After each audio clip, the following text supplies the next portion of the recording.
Good afternoon, and God bless you. Dr. Preston Winfrey here. We're going to try it again, and I'm determined we're going to get this here thing right. It's been a great day. It's been a long day, and I have to ask myself, am I having fun yet?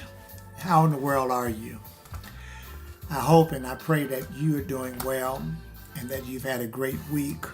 I have. I've had a great week. I've had a busy week. And it isn't over yet. I still have yet some things I need to do. But I am so thankful to the Lord for another day. Thankful for health, life, strength. I'm in my right mind, reasonable portion of health and strength. I'm thankful for the activity of my limbs. You know, so many times we take things for granted. We take life, people, right? For granted. We take even our health, the little things that we call little that you don't realize, and things that you depend on. And sometimes we don't realize it until we no longer have access to those things. And that's what I want to kind of talk about today. I want to talk about enjoy and appreciate people now. Thanks for joining me. I know 2 hours later, but thank you so very much. Thank you for your patience and your tolerance. I mentioned earlier on a post that I was at the cemetery today for a burial. I was with a beloved friends, right? I consider them family also. After having gone through a great homegoing celebration, and so we were there finalizing things. And so here we are. It's pre-Easter Sunday, pre-Resurrection Sunday. And I trust that as we did, we had a great Good Friday, a great worship experience in that place we call Pioneer. And I want you to know it was a grand occasion. I am, this year, I'm doing some of what we call the last things as a pastor, right? Many of you don't know, but I'll go ahead and make it public. We will be retiring. Lord says the same this coming November. And of course, it's with mixed emotions and those kind of things. But I do want you to know that we are clear about it. We are not saying, oh, am I leaving too soon? Those kind of things. No. We'll just simply be going on to the next chapter in life.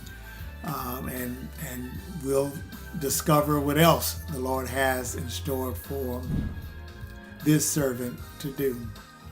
I want to talk a few minutes about, from this subject, enjoy and appreciate people now, right? When I think about that, let me just ask this question. Are you a person that procrastinates? To procrastinate, it refers to the act of unnecessarily delaying or postponing or even avoiding a task or an action on your part that needs to be done. And often because, and people do this because sometimes what's before them may be a little difficult or less enjoyable or maybe time consuming, right? It usually involves doing less urgent or easier tasks instead, which may lead to negative consequences. And very often people will put off and put off and put off. They say, I'll do it tomorrow. Don't want to do it now. I'm busy. I've got things to do, places to go, people to see. You've heard the rhetoric, right? And people are very good with putting off for tomorrow things that they can do today. And particularly right now. So often people will put it off, and defer or even postpone. Sometimes, you put things off and you say, well, you know what? Didn't do it yesterday, didn't do it last week. Why even bother? Well, there are some things that are must be done, right? Some things that you just need to do. And sometimes they may not always be pleasant, they may not always be convenient. But wisdom says you have to seize the hour, seize the time, take advantage of what you have that is before you. And not only is this true with day-to-day tasks and duties, but most often it is necessary, and it is seen when it comes to giving honor, love, and respect to individuals. You know, some of you may know that on an average I'm doing about six now funerals per month. And during many of these services, I get the opportunity to watch family members and friends as they pay tribute to their fallen loved ones and friends. And while many of the tributes really sound good and great, and sometimes they really dot those I's and cross their T's, but one exception: the timing is bad. You know, and why? And I think it's this. So many people wait for someone to pass away or leave or no longer be on the scene, and then they start to reflect and think, oh, how much we're going to miss them, and oh, I remember this. I remember the funny story. I remember how they made me feel, and I remember the time they did this. Okay, pause, time out. Did you take the time to tell that person how they made you feel while they were alive? Or were you just kind of waiting for the day of their death, waiting for a funeral, waiting for them to retire, waiting for them to relocate, and then now you want to absorb the time, the ears, and the minds, and the hearts, and the eyes of people with a lot of talk about someone who is no longer there to appreciate the words and the tributes. Again, many of the tributes, they sound good, but the timing, I told you, I think is bad, because the one that you're speaking about, they are no longer there to enjoy it. You know, I have often wondered what makes a person not appreciate another person while they are able to do so. Maybe here are just a few things to think about.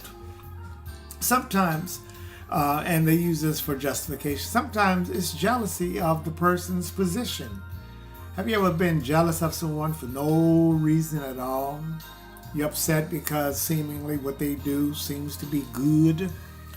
Maybe because of their personality, they're able to get along with people, and secretly you're just kind of envious. You wish that was me.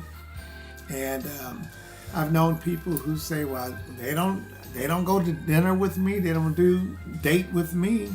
Well, have you made that known? You know, sometimes you can be so upset and jealous of people because of their interactions and their personal relationships with other people, and you're sitting there, you know, with a very envious spirit, saying, you know, I wish that was me. But have you taken the time to share that with a person?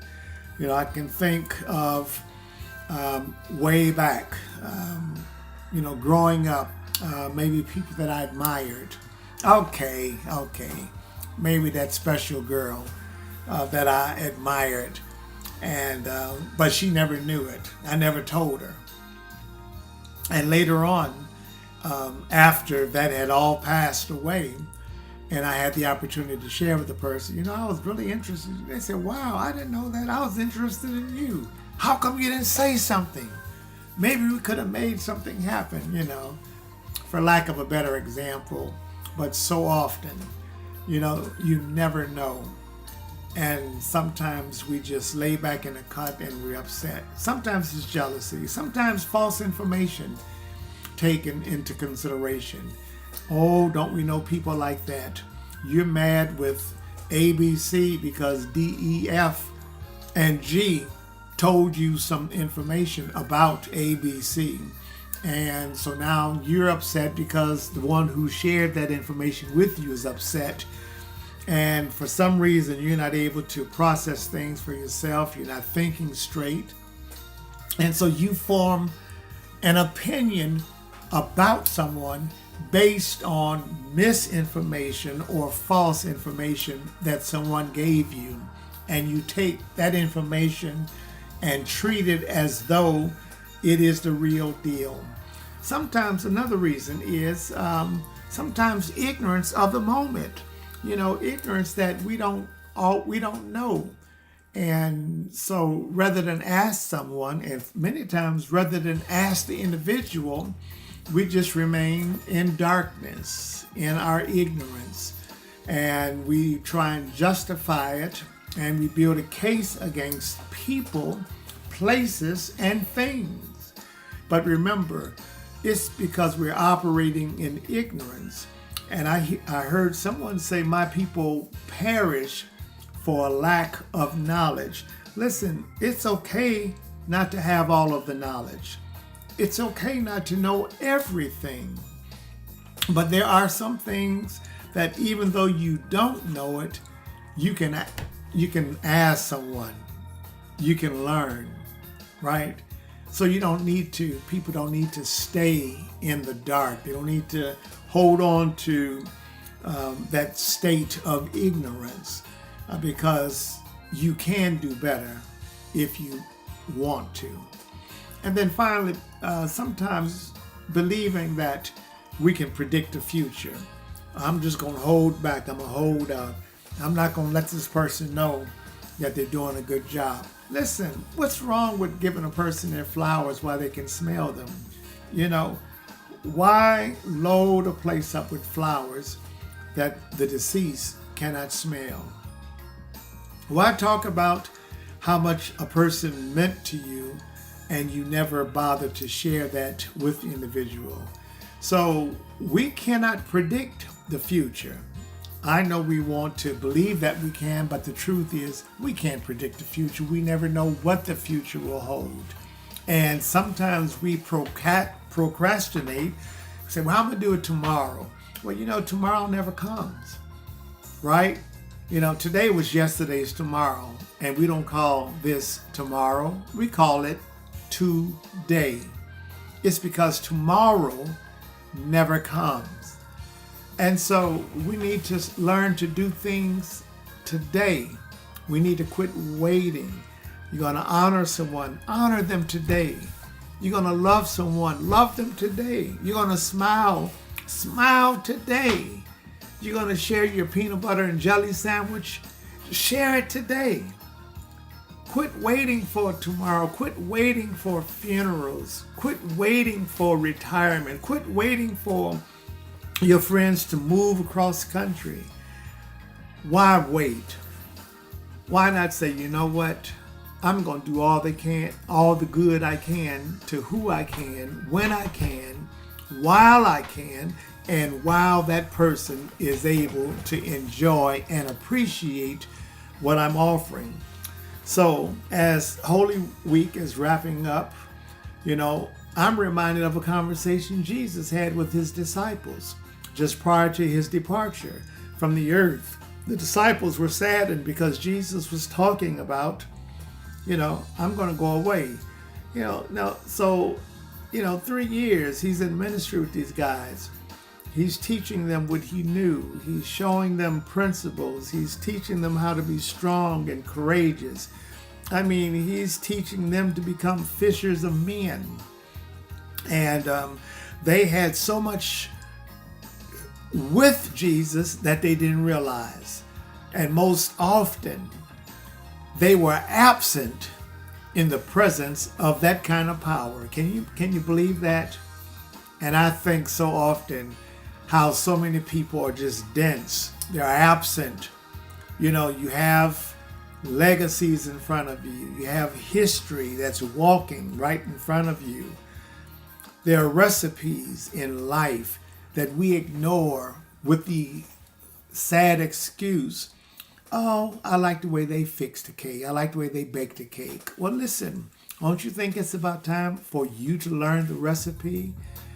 Isn't it time for you to pull your recorder out and start recording some things? Isn't it time for you to say, you know what, let me really get mentored so I can learn this work, so I can learn this job? May I start being there to give my attendance so that I can learn who to contact and what contacts to make. Listen to what Jesus said, because the disciples, oh my gosh, they were sad. Jesus said, listen, don't let your hearts be troubled.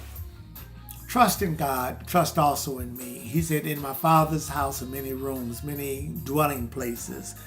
King James said, many mansions. He said, now if it was not so, I would tell you. I would have told you. So I'm going to prepare a place for you. And after I've prepared the place for you, I'm going to come back and I'm going to receive you unto myself, that where I am, you can be there also. Thomas, a fellow who was just full of doubt and was talking about, I'm not going to believe a man, get up, and all this kind of thing. He said, well, listen, Lord, we don't know where you're going. How are we going to know the way? He said, I've already told you I'm going to give you a comforter.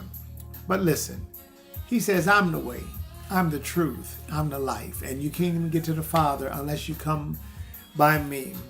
And so it is true that we don't miss, you've heard this before, we don't miss the water until the well runs dry.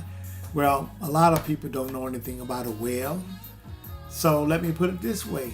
You don't miss the water until the water's shut off. A week or two ago, in our area, one of the neighboring townships had a main water break.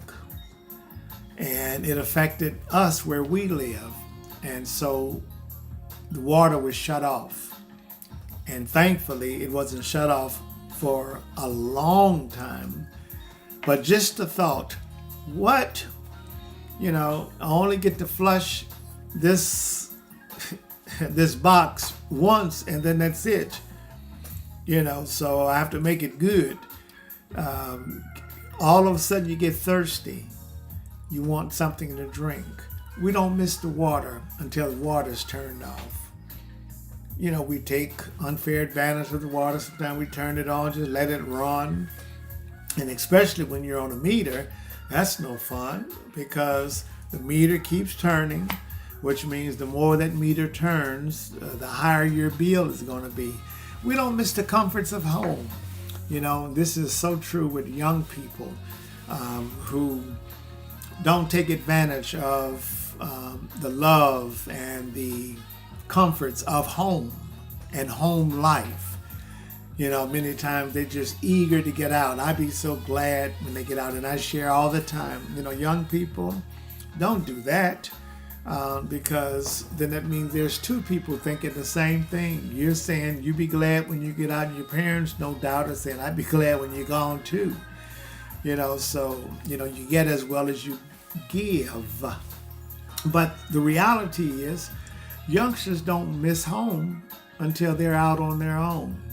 And then they begin to see how difficult life is when they are faced and forced with making their own purchases, paying their own bills, and establishing credit in their own name, and establishing utilities, and having to purchase homes and automobiles, all those kind of things. Those things that you saw and you thought was automatic, now all of a sudden you're out here and you must make decisions for yourself.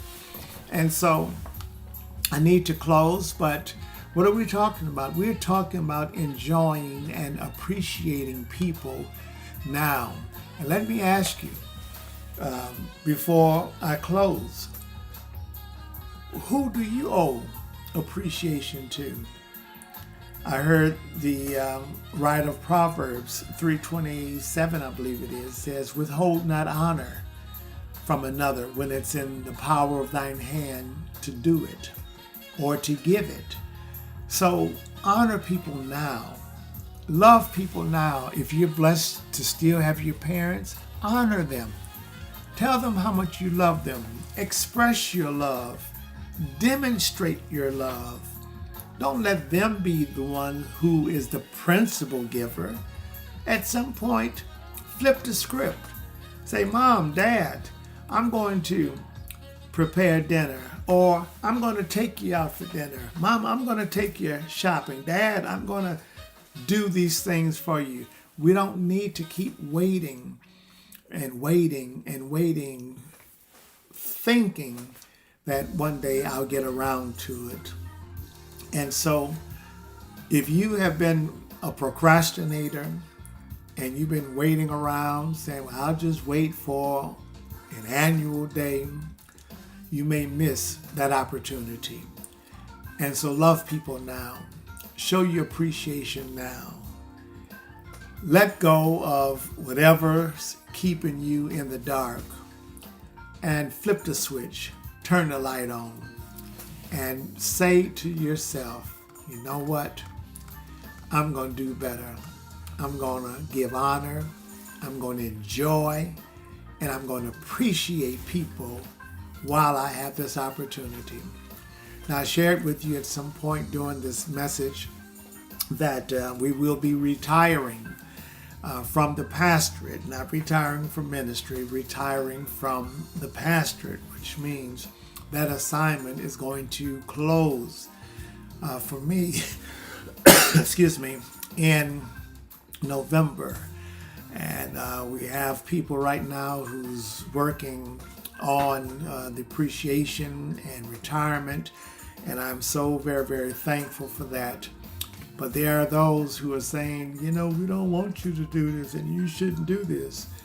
And I'm thinking to myself, well, apparently you do, because there is very little enjoyment and appreciation on your part that you're demonstrating this way.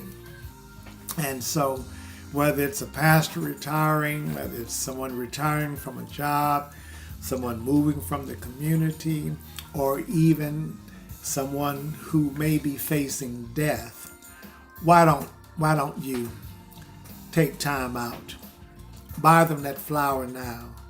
Show them how much you appreciate. Don't just tell them. Action speaks louder than words, right? Do all the good you can, to who you can, when you can, while you can. And then when the day comes, when it's over, you have no regrets. You'll be able to lay your head down on a pillar of peace and say, you know what? It's been a mighty good year. It's been a mighty good time. I had a great relationship. This is Dr. Winfrey saying I love you. Thank you so much for joining me. And my prayer is that on tomorrow, which is Resurrection Sunday, find yourself in the house of worship. Go, never mind about those who show up for Christmas, Mother's Day, and Easter. That's their business. That's not yours. You show up and go not empty-handed, but go with praises on your heart, joy in your soul, and ready to lift up the precious name of Jesus, who died on the cross, went in the grave, was buried there, but on the third day arose victoriously with all power in his hand. That's what we're going to deal with tomorrow. The Lord says the same. We're going to tell the story, and we're going to keep it moving. Until next time, thank you for joining me. And may God bless you, and may he keep you. That's my prayer, and I'm sticking with it. I'm not going to take it back.